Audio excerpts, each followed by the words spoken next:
ಪೂಜ್ಯ ಸ್ವಾಮೀಜಿಯವರುಗಳೇ ಹಾಗೂ ಪೂಜ್ಯ ಧರ್ಮಸ್ಥಳದ ಹೆಗ್ಗಡೆಯವರೇ, ಹಿರಿಯರೇ, ವಿದ್ಯಾವಂತರೇ, ಬುದ್ಧಿವಂತರೇ ಹಾಗೂ ಇಲ್ಲಿ ನೆರೆದಿರತಕ್ಕ ಅನೇಕ ನಮ್ಮ ಅಭಿಮಾನಿ ಬಂಧುಗಳೇ, ನನಗನ್ಸುತ್ತೆ ಇಲ್ಲಿ ಏನು ಮಾತನಾಡಬೇಕು ಅಂತ ನನಗೆ ಗೊತ್ತಾಗ್ತಾ ಇಲ್ಲ. ಈ ಒಂದು ಸಭೆನ ನೋಡ್ತಾ ಇದ್ದರೆ ಇದೇನು ಕೈಲಾಸವೋ ವೈಕುಂಠವೋ ಅದೇನಾದ್ರು ಇದ್ದರೆ ಹೀಗೆ ಇರಬಹುದೋ ಅಂತ ಅನಿಸುತ್ತೆ. ನಾನು ಒಂದೇ ಮಾತು ಹೇಳೋದಕ್ಕೆ ಆಸೆ ಪಡ್ತೀನಿ. ಎಲ್ಲ ಮಹನೀಯರು ಹಾಗೂ ಮಹಾತ್ಮರು, ತಪಸ್ವಿಗಳು ಹೆಗ್ಗಡೆಯವರ ಸೇವೆಯನ್ನು ಗುರುತಿಸಿ ಅನೇಕವಾಗಿ ಆಶೀರ್ವಚನಗಳನ್ನು ಹೇಳಿದ್ದಾರೆ. ನಾನು ಏನು ಹೇಳಬಲ್ಲೆ? ದೀನ ನಾನು, ಸಮಸ್ತ ಲೋಕಕ್ಕೆ ದಾನಿ ನೀನು, ವಿಚಾರಿಸಲು ಮತಿಹೀನ ನಾನು, ಮಹಾಮಹಿಮ ಕೈವಲ್ಯಪತಿ ನೀನು, ಏನ ಬಲ್ಲೆನು ನಾನು, ನೆರೆ ಸುಜ್ಞಾನ ಮೂರ್ತಿ ನೀನು, ನಿನ್ನ ಸಮಾನರುಂಟೆ ದೇವ, ರಕ್ಷಣನವರತ. ಕನಕದಾಸರು ಇದನ್ನು ಹೇಳಿದ್ರು. ಇದನ್ನು ಮಾತ್ರ ನಾನು ಹೇಳಬಲ್ಲೆ, ಯಾಕೆಂದ್ರೆ ನಾನು ವಿದ್ಯಾವಂತ ಅಲ್ಲ, ದೊಡ್ಡ ಭಾಷಣಕಾರನಲ್ಲ, ಮಾತುಗಾರನಲ್ಲ. ಒಟ್ಟಿನಲ್ಲಿ ನನಗೇನನ್ಸುತ್ತೆ, ಹೂವಿನಿಂದ ನಾರು ಸ್ವರ್ಗ ಸೇರಿತು ಅಂತ ಹೇಳಿದ ಹಾಗೆ ಹೆಗ್ಗಡೆಯವರು ನನ್ನ ಈ ಸಭೆಯಲ್ಲಿ ಬರಮಾಡಿಕೊಂಡು ನನ್ನನ್ನು ಈ ಸಭೆಯಲ್ಲಿ ಸೇರಿಸಿ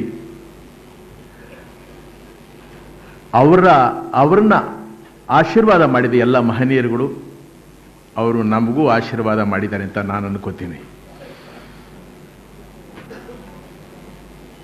ಇದು ನನಗೇನು ಅನಿಸುತ್ತೆ ಅಂತ ಹೇಳಿದ್ರೆ, ನಾನು ಅನೇಕ ಸಲ ಧರ್ಮಸ್ಥಳಕ್ಕೆ ಬಂದಿದ್ದೀನಿ. ಹೆಗ್ಗಡೆಯವರು ಮಾಡಿರ್ತಕ್ಕಂಥ ಸೇವೆ,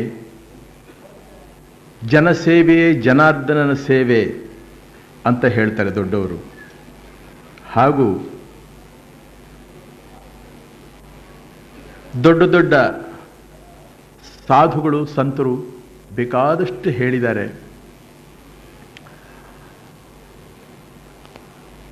ಇವತ್ತಿನ ದಿವಸ ಅವರು ಮಾಡಿರ್ತಕ್ಕ ಸೇವೆ, ಮಾಡ್ತಾ ಇರತಕ್ಕಂಥ ಸೇವೆ, ಜನಸೇವೆ, ಜನಾರ್ದನ ಸೇವೆ,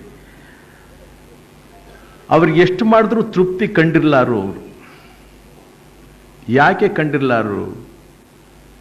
ಹೆಚ್ಚಿಗೆ ಪ್ರಪಂಚನ ನೋಡೋದಕ್ಕಿಂತಲೂ, ಜನಗಳನ್ನು ನೋಡೋದಕ್ಕಿಂತಲೂ ಹೆಚ್ಚಾಗಿ ಅವರನ್ನು ಅವರು ನೋಡ್ಕೊಂಡಿದ್ದಾರೆ. ಅವರನ್ನೇ ಅವರು ನೋಡ್ಕೊಂಡಿರೋದ್ರಿಂದ ಇದೇ ನನ್ನ ಕರ್ತವ್ಯ, ಹೀಗೆ ಮಾಡಿದ್ರೆ ಶ್ರೇಯಸ್ಸು, ಇದರಲ್ಲೇ ಶಾಂತಿ, ಸುಖ, ಆನಂದ ಇವುಗಳನ್ನ ಕಂಡುಕೊಂಡಿದ್ದಾರೆ. ಬಹಳ ಅಪರೂಪವಾದಂಥ ತತ್ವ ಇದು. ಅದನ್ನು ಅವರು ಸಾಧನೆ ಮಾಡಿಬಿಟ್ಟಿದ್ದಾರೆ. ಆದ್ದರಿಂದಲೇ ಅನೇಕ ಗ್ರಾಮಗಳ ಅಭ್ಯುದಯ, ಅನೇಕ ಜನರ ಉದ್ಧಾರ, ಬಡ ಜನರ ಉದ್ಧಾರ, ಅವರಿಗೆಲ್ಲ ಜೀವನಕ್ಕೆ ಆಧಾರವಾಗತಕ್ಕಂಥ ಅನೇಕ ಕೆಲಸಗಳನ್ನು ಅವರು ಮಾಡಿ ಧರ್ಮಸ್ಥಳದಲ್ಲಿ ಹೆಸರಿಗೆ ತಕ್ಕ ಹಾಗೆ ಇದು ಧರ್ಮಸ್ಥಳ. ಧರ್ಮಸ್ಥಳ ಅಂದರೆ ಹೇಗೆ ಇದು ಧರ್ಮಸ್ಥಳವಾಯಿತು ಅಂತ ಹೇಳಿದ್ರೆ, ಬರತಕ್ಕಂಥ ಯಾತ್ರಾರ್ಥಿಗಳು ಇಲ್ಲಿ ಅನ್ನದಾನ ಹಾಗೂ ದರ್ಶನ, ಸ್ವಾಮಿಯ ದರ್ಶನ, ಮಂಜುನಾಥನ ದರ್ಶನ ಪಡೆದು ಹೋಗ್ತಾರೆ. ಮಂಜುನಾಥನ ದರ್ಶನ ಪಡೆದು ಹೋಗಬೇಕಾದ್ರೆ ಮಂಜುನಾಥನ ಕಣ್ಣಿಂದ ನೋಡೋದಕ್ಕೆ ಸಾಧ್ಯವಾ? ನೋಡಿದ್ದಾರೆ ಯಾರಾದರೂ? ಇಲ್ಲ. ಅದನ್ನು ಎಲ್ಲಿ ನೋಡೋದಕ್ಕೆ ಸಾಧ್ಯ? ಮನುಷ್ಯನಲ್ಲೇ ನೋಡೋದಕ್ಕೆ ಸಾಧ್ಯ. ಹೆಗ್ಗಡೆಯವರನ್ನು ನೋಡಿದ್ರೆ ಆ ಭಾವನೆ ಬರೋದಕ್ಕೆ ಸಾಧ್ಯ ಅಂತ ನನಗನ್ಸುತ್ತೆ. ಆ ವಿಶಾಲವಾದ ಮನೋಭಾವ, ಆ ದೈವತ್ವ ಅದವರಲ್ಲಿದ್ದರೆ ಮಾತ್ರ ಅದು ಸಾಧ್ಯವೇ ಹೊರತು, ಯಾತಕ್ಕೆಂದರೆ 25 ವರ್ಷಗಳ ಕಾಲದಿಂದ ಇದೇ ಸೇವೆಯನ್ನು ಮಾಡ್ಕೊಂಡು ಬರ್ತಾ ಇದ್ದಾರೆ. ಅವ್ರಿಗೆ ತೃಪ್ತಿ ಸಿಕ್ಕಿಲ್ಲ ಅಂತ ಹೇಳಿದ್ರೆ ಇನ್ನೂ ಏನೇನು ಮಾಡಬೇಕು ಅನ್ನೋ ಆಸೆ ಅವರಲ್ಲಿದೆ. ಅನೇಕ ನನ್ನ ವಿಶ್ವಾಸಿಗಳು, ಆತ್ಮೀಯರು ಹೇಳಿದ್ರು, ಅವ್ರು ಮಾಡಿರತಕ್ಕಂಥ ಕಾರ್ಯಗಳನ್ನು, ಮಾಡ್ತಾ ಇರತಕ್ಕಂಥ ಕಾರ್ಯಗಳನ್ನು, ಈ ಒಂದು ವಿಶಾಲವಾದ ಮನೋಭಾವನೆ ಬೆಳಿಬೇಕಾದ್ರೆ ಬಹಳ ಕಷ್ಟವಾದಂಥ ವಿಷಯ. ಇದನ್ನು ಮೈಗೂಡಿಸ್ಕೊಳ್ಳೋದು, ಮನಸ್ಸಿಗೆ ಹಚ್ಕೊಳ್ಳೋದು ತುಂಬ ಕಷ್ಟವಾದಂಥ ವಿಷಯ. ಕಷ್ಟವಾಗಿರುತ್ತೆ. ಅದು ಒಗ್ಗಿಬಿಟ್ರೆ ಅದರಲ್ಲಿ ಬರತಕ್ಕಂಥ ಸುಖ, ಅದರಲ್ಲಿ ಸಿಕ್ಕತಕ್ಕಂಥ ಆನಂದ ಬೇರೆ ಇನ್ಯಾವುದರಲ್ಲೂ ಸಿಕ್ಕೋದಕ್ಕೆ ಸಾಧ್ಯ ಇಲ್ಲ. ದೇವರು ವರ ಕೊಟ್ಟರು ಪೂಜಾರಿ ವರ ಕೊಡಲ್ಲ ಅಂತಾರೆ ಹೇಳ್ತೀನಿ. ಹಾಗೆ ಅವರು ಮಾಡಿರ್ತಕ್ಕಂಥ ಕರ್ತವ್ಯ ಇಲ್ಲಿ ಬರತಕ್ಕಂಥ ಯಾತ್ರಾರ್ಥಿಗಳು ಹಾಗೂ ಬಂದು ಇದನ್ನು ಇಲ್ಲಿ ಗಮನಿಸಿದಾಗ ಇಲ್ಲಿಂದ ಏನು ತಿಳ್ಕೋಬಹುದು ಅಂತ ಹೇಳಿದ್ರೆ, ನಾವೇನಾದರೂ ಹೇಳೋದಕ್ಕಿಂತಲೂ ಕೇಳೋದು ಬಹಳ ಉತ್ತಮ, ಕೇಳಿ ತಿಳ್ಕೊಳ್ಳೋದು ಬಹಳ ಉತ್ತಮ.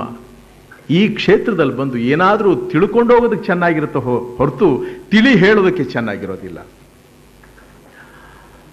ಪ್ರಭು ಮಂಜುನಾಥ ಸ್ವಾಮಿ ನಮ್ಮ ಹಿರಿಯರು ಹೇಳಿದ್ರು, ಬೆಳ್ಳಿ ಹಬ್ಬ ಆಗಿದೆ, ಚಿನ್ನದ ಹಬ್ಬ ಆಗಲಿ, ಹಾಗೆ ವಜ್ರದ ಹಬ್ಬನೂ ನಡೀಲಿ ಅಂತ ಹೇಳಿ. ಇದನ್ನೆಲ್ಲ ಕೇಳಿದಾಗ ನಮಗೂ ಸ್ವಲ್ಪ ಆಸೆ ಆಗುತ್ತೆ. ಏನು ಆಸೆ? ಅಲ್ಲಿವರೆಗೂ ಆಯುಸ್ಸು ನಮಗೂ ಕೊಟ್ಟಿದ್ರೆ ಬಹಳ ಚೆನ್ನಾಗಿರುತ್ತೆ. ಅಲ್ಲಿವರೆಗೂ ಇದನ್ನೆಲ್ಲ ನಾವು ಕಣ್ತುಂಬ ನೋಡ್ತಾ ಇರಬಹುದು, ಇವರುಗಳಿಂದ ಅನೇಕ ವಿಷಯಗಳನ್ನು ನಾವು ತಿಳ್ಕೋಬಹುದು ಅನ್ನೋಂಥ ಭಾವನೆ ಮೂಡೋದಕ್ಕೆ ಸಾಧ್ಯ. ಆ ಸ್ವಾಮಿ ಮಂಜುನಾಥ ಪ್ರಭು ಇವರಿಗೆ ಹೆಚ್ಚಿನ ಆರೋಗ್ಯ, ಆಯುಸ್ಸು, ಇನ್ನು ಆ ಕರ್ತವ್ಯದಲ್ಲಿ ಅದನ್ನೇನು ಹೇಳಲೇಬೇಕಾಗಿಲ್ಲ, ಅದು ಜನ್ಮ ಕಂಟಿರೋದದು. ಅದು ಹಾಗೆ ಇರಲಿ ಅಂತ ನಾವೇನು ಕೇಳಬೇಕಾಗಿಲ್ಲ, ಅದು ಹಾಗೇನೇ ಇರುತ್ತೆ. ಅವನ ಅನುಗ್ರಹ ಇರದೇ ಹಾಗೆ. ಇಷ್ಟು ಹೇಳಿ ಇಂಥ ಒಂದು ಸದವಕಾಶವನ್ನು ನನಗೆ ಕಲ್ಪಿಸಿಕೊಟ್ಟಿದ್ದಕ್ಕಾಗಿ ಈ ಸಮಾರಂಭದ ಎಲ್ಲ ನನ್ನ ಆತ್ಮೀಯರಿಗೂ, ಇಲ್ಲಿ ನೆರೆದಿರ್ತಕ್ಕಂಥ ಎಲ್ಲ ಮಹಾಪುರುಷರಿಗೂ, ಮಹಾತ್ಮರಿಗೂ, ವಿದ್ಯಾವಂತರಿಗೂ ಹಾಗೂ ನಮ್ಮ ಅಭಿಮಾನಿ ಬಂಧುಗಳಿಗೂ, ಧರ್ಮಸ್ಥಳದ ಹೆಗ್ಗಡೆಯವರಿಗೂ ನನ್ನ ಅನೇಕ ವಂದನೆಗಳನ್ನು ಅರ್ಪಿಸೋದ್ರ ಮೂಲಕ ಅವರ ಆಶೀರ್ವಾದವನ್ನು ಬೇಡಿ ನನ್ನ 2 ತೊದಲು ಮಾತುಗಳನ್ನು ಮುಗಿಸ್ತಾ ಇದ್ದೀನಿ. ಎಲ್ರಿಗೂ ನಮಸ್ಕಾರ. ಹಾಡಿ ಇವಾಗ ಬೇಡಿ, ಕಡೆಯಲ್ಲಿ ಹೇಳ್ತೀನಿ.